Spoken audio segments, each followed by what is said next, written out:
when I was a kid and saw the Atari Jaguar commercial for the very first time. It showed off two games, Cybermorph and Trevor McFur in the Crescent Galaxy. I could not be more amped for these games. And when I got them, well, I think my opinion changed just a little bit. This is the Game Collector with Second Opinion Games, and today we do our review of Trevor McFur in the Crescent Galaxy.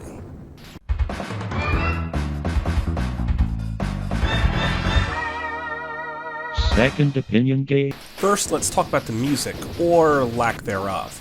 See where other shooters know their place, like Lords of Thunder, where it pumps you full of hard-rocking music to keep you fully engaged to the very end. Trevor McFur just doesn't. There's no music in the main part of the game. In the menus, there's some weird tripping music, but it's also pretty bad. And the game just feels bland because of it. A bland shooter is not very fun. And to make it even worse, the sound effects are literally as bland as you could possibly get. Your shot doesn't even make a full pew sound.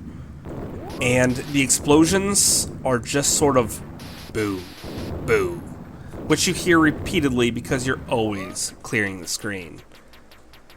Put these two together, and I'm starting to fall asleep here.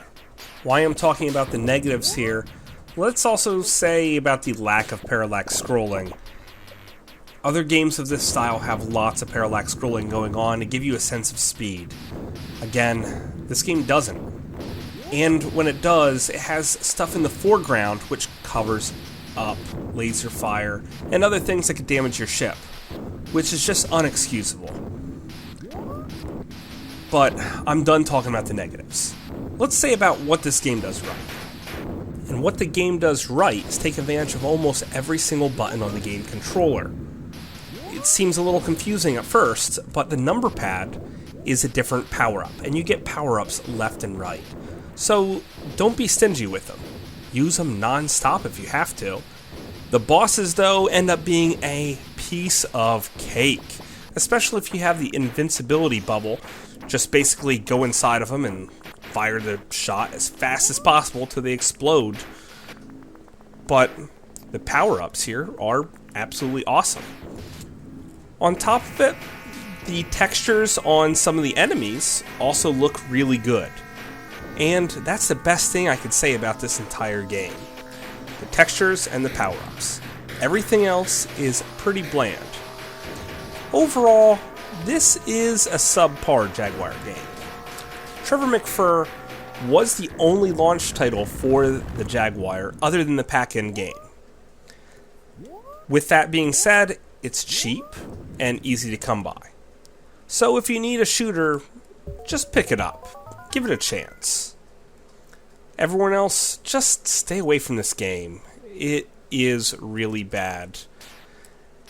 And that's all I gotta say about it. But that's just my opinion. Thanks for watching.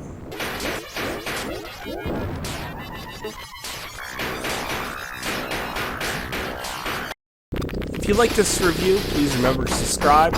Also, we do lots more than Atari Jaguar games here on this channel. So, drop me a line, leave a comment, and I'll probably get back to you. After all, I'm reviewing Atari Jaguar games for fun. So, chances are, I really have no life whatsoever. Thanks a lot.